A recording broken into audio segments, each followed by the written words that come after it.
Dear colleagues, we start our press briefing on update news from Eastern Ukraine from Colonel Andriy Lysenko, spokesman of the Ukraine National Security and Defense Council Information Center.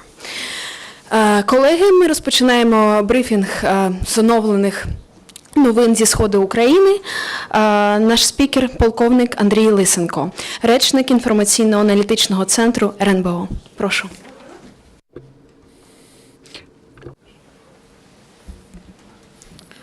Доброго дня, шановні колеги. Good afternoon, esteemed colleagues. Before I start briefing, I need to inform you that after the official part, I will be trying to answer your questions right here.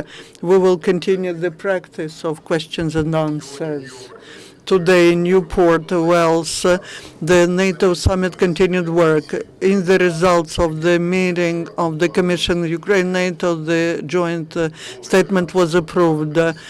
The heads of the states and the Council of the Commission Ukraine-NATO stated their unity in support of the sovereignty and territorial integrity of Ukraine within the borders recognized by the international community. The statement also condemns Russian illegal and non-legitimate announced annexation of Crimea and also forceful destabilization by Russia of the east of Ukraine. The participants of the summit condemned the illegal, illegitimate annexation of Crimea by Russia, the attempts of Russian Federation to destabilize eastern Ukraine in violating the norms of international law. Russia was called upon to refuse from annexation, which will never be recognized despite their commitments as to the escalation of the conflict. Russia directly invaded Ukraine and only strengthened the support of the combatants. The alliance recognizes the right of Ukraine to renew peace and order, protect its citizens, and supports the aspiration of Ukrainian army and security service in any way to reduce the number of victims from peaceful population. The allies consider any unilateral military or ruination actions of Russia on the territory of Ukraine as such as are violating the international law. All 28 allies strengthen their support to improve the ability of Ukraine to strengthen its own security. Besides, NATO has the intention to expand the cooperation with Ukraine. The alliance will start new projects in the sphere of control, command, logistics, standardization, cyber protection, and strategic communication. NATO will also give Ukraine the support and rehabilitation of the personnel of the armed forces of Ukraine. The President of Ukraine, Petro Poroshenko, at the joint press conference with the General Secretary of Alliance, Rasmussen, stated that the agreement has been reached at the bilateral level with the countries of NATO as to military technical cooperation, including the support of non-lethal and lethal weapons, including the high-precision weapons. The countries members of NATO are ready to provide Ukraine 15 million euros of financial support to implement reforms in the sphere of security. It was stated by Fogh Rasmussen. For that, target funds are set up. Ukraine continues work to ensure peace in Donbass. Today in Minsk, there will be the meeting of the trilateral contact group, during which there will be practical steps discussed on the implementation peaceful plan.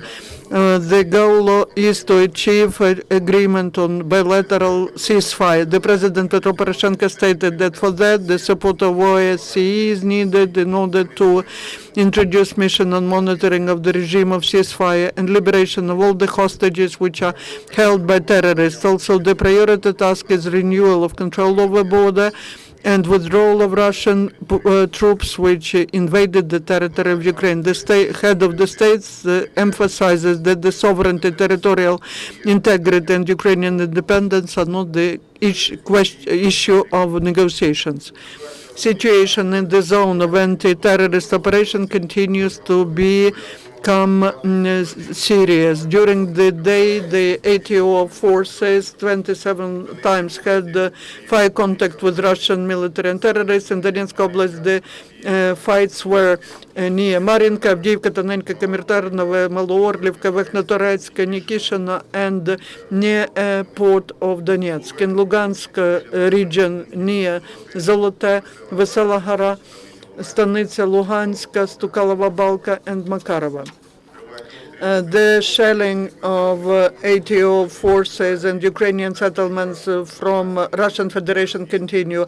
Yesterday at 3 p.m., 3 Russian APCs from Russian Federation shelled the border unit near Krasny Derkul, Lugansk Oblast at 20:30, 20:50, 21:56, 22:53. The border guards fixed from the side of Ukraine 4 shots of system Smerch on the territory of Ukraine in direction of the settlement Побєда, Верхнє Комишинське, Russian Federation, Nizhnya Baranivka, Ukrainian Lugansk region, at the distance up to 10 kilometers away from the borderline.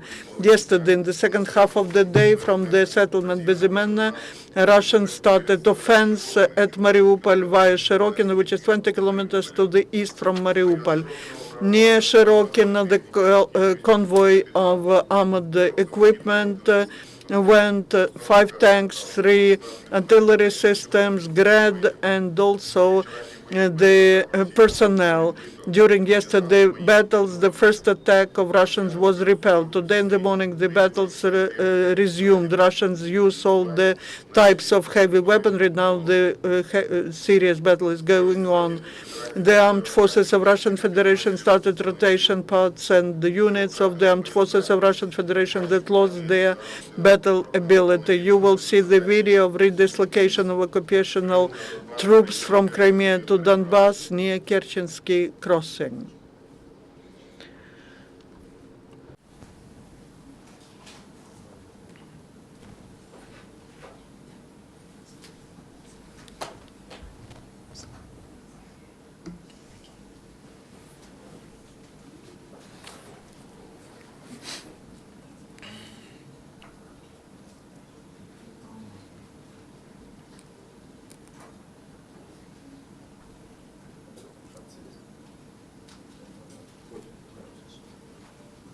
Російська сторона Russian side continues concentration of its armed forces. Please watch it.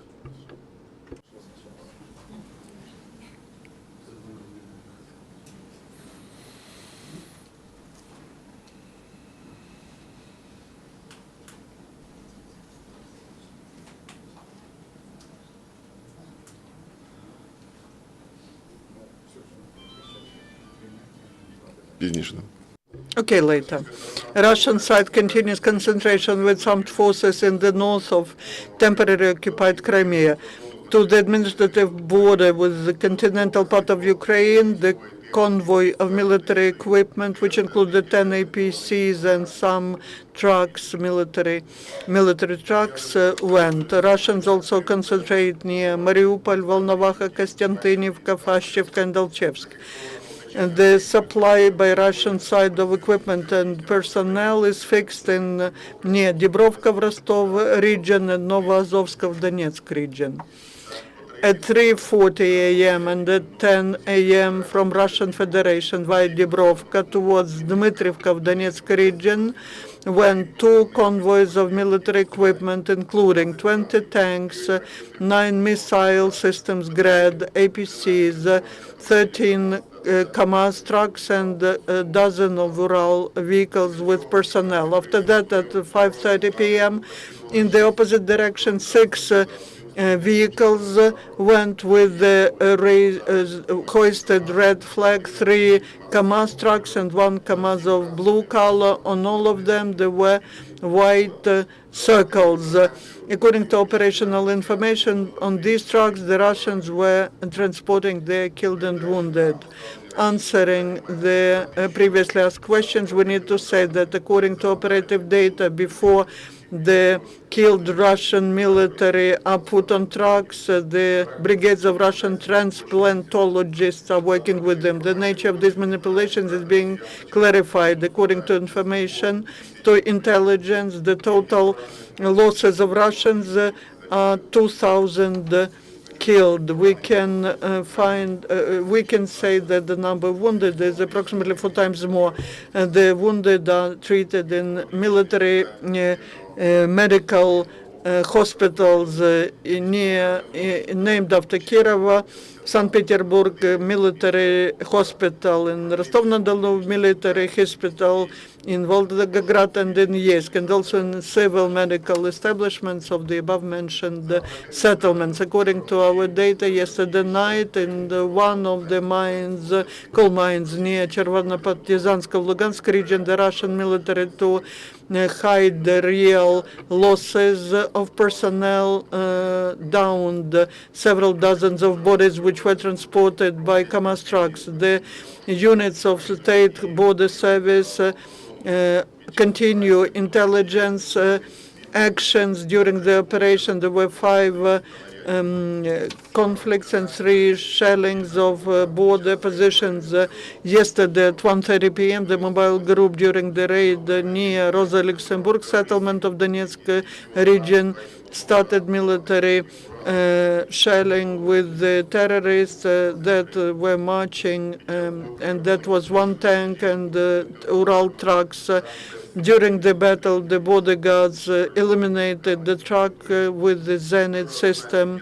Yesterday at 1:50 p.m., the group near Kominternova started the firing contact with the unit of terrorists, which included 2 tanks, 1 APC, and militants. During this battle, 4 terrorists were killed, 2 bodyguards were wounded at 2:10 p.m.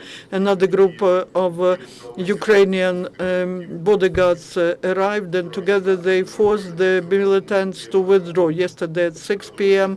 near Telmanova, bodyguards eliminated the checkpoint of terrorists. As to the situation in the settlements in the zone of conflict, Russian mercenaries and saboteurs continue to ruin the infrastructure of Donbass. They mine the road Debaltseve-Artemis. Besides that, terrorists do not stop shelling the residential areas of Donetsk, Lugansk, and Alchevsk. Yesterday, during 5 hours, Russians by artillery were shelling the settlement Shirokino near Mariupol.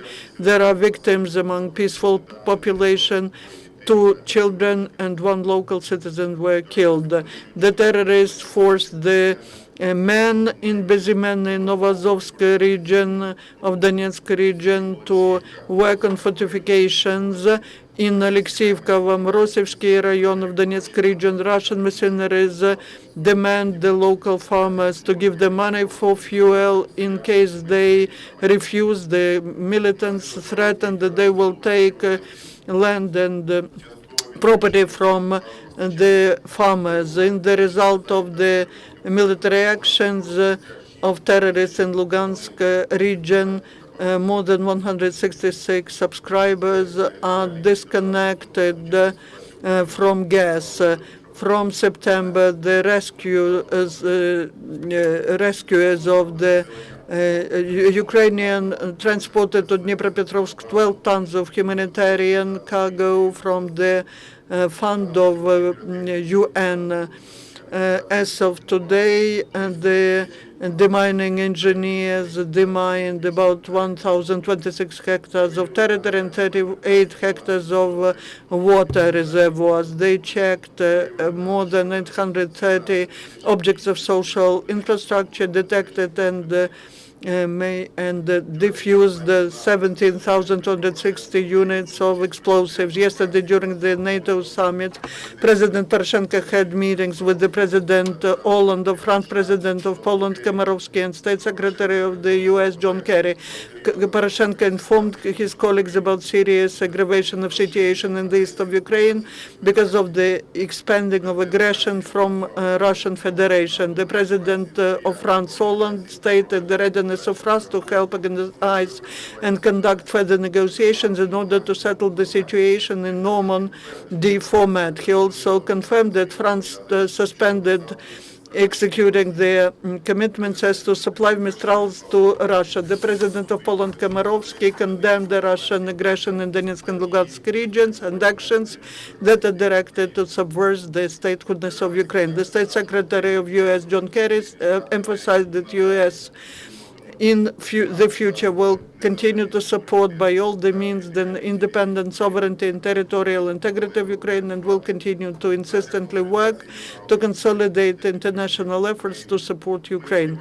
We hope that the fire will be really ceased, and we hope that Russian troops will leave Ukraine. That's our objective, and we need to discuss the details, how to avoid the lasting confrontation. Yesterday, NATO General Secretary Fogh Rasmussen stated that NATO calls Russia to withdraw their troops from Ukraine, to stop the flow of weapons, personnel, and money for separatists in the east of Ukraine. The Senator John McCain accused the president of Russian Federation an invasion to Ukraine, and stated that he is for approval in the U.S. the law providing to Ukraine defense weapons, anti-tank weapons, and anti-aircraft systems, which will help stop Russian aggression. To his mind, Ukraine also needs intelligence data from the U.S. The spokesman of Pentagon, Stephen Warren, informed that Russian troops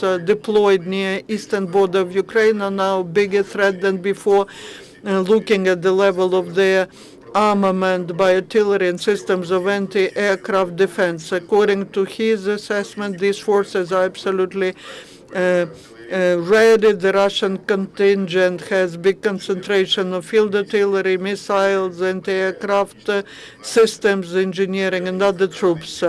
Prime Minister of Canada, Stephen Harper, stated that Canada will continue to support initiatives of NATO, which will help Ukraine to oppose the threat of Russian militarism. Such support will be provided via trust funds of NATO, emphasizing the increase of Ukrainian commandership, communication, computer systems to help improve the systems of managing personnel and reforming logistics and standardization in the armed forces. During the last day, 7 Ukrainian military were killed, 59 are wounded.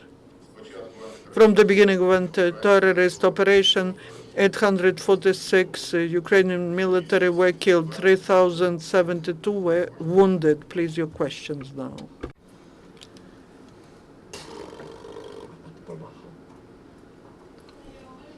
Anna Melnik, the Central TV channel. Could you please comment on the situation in Shirokina village, because commanders of Azov battalion mentioned that the terrorists have destroyed all the block posts. They had no assistance and military support, and the civilians can hear the artillery.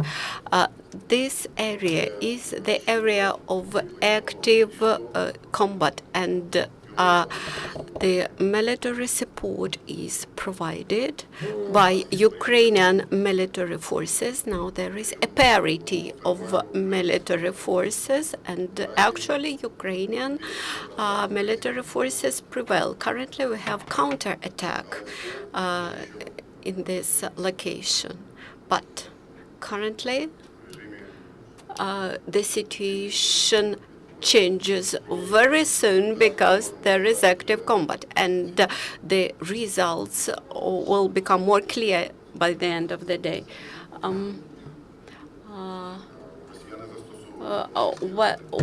Do the Russians use Grad missile, launching missile systems? Yes, the Russians use them.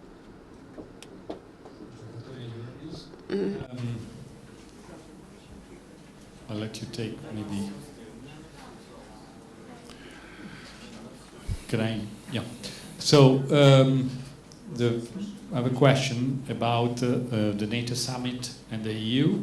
According to your assessment as military and the assessment of the National Security and Defense Council of Ukraine, is the result coming from the NATO summit in Wales a positive one for from a military point of view, strictly military point of view, in the field for the Ukrainian army? And what do you think about the reluctance of the European Union following the announcement of a ceasefire, of this possible, say, ceasefire,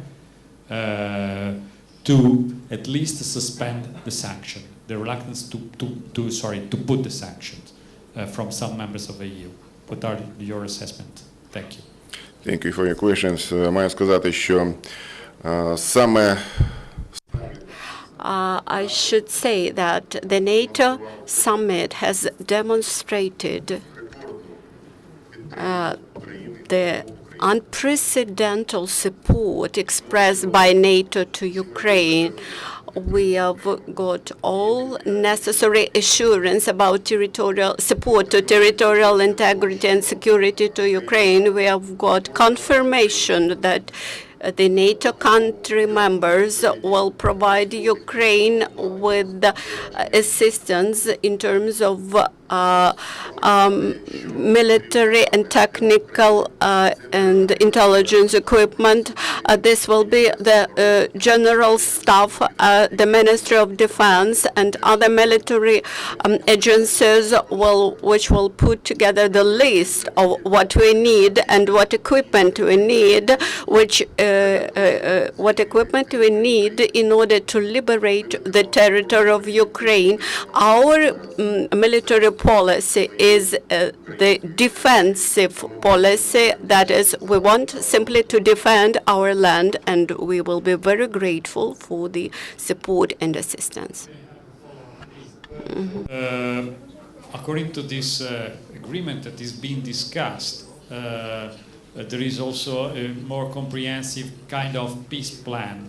And do you think don't you think that what NATO is ready to give you on a bilateral basis is coming too late if this kind of comprehensive peace agreement will be implemented between Russia and Ukraine? справа в тім, що перемови The negotiations about peace and at least about the ceasefire, which will allow to assess the situation more carefully. The ceasefire won't in any case prevent from support and supplies from the Western partners, because during the last 20 years, Ukraine has not been getting any art-of-the-day equipment, and we require a lot to strengthen the military capacity of our units, military units. Thank you.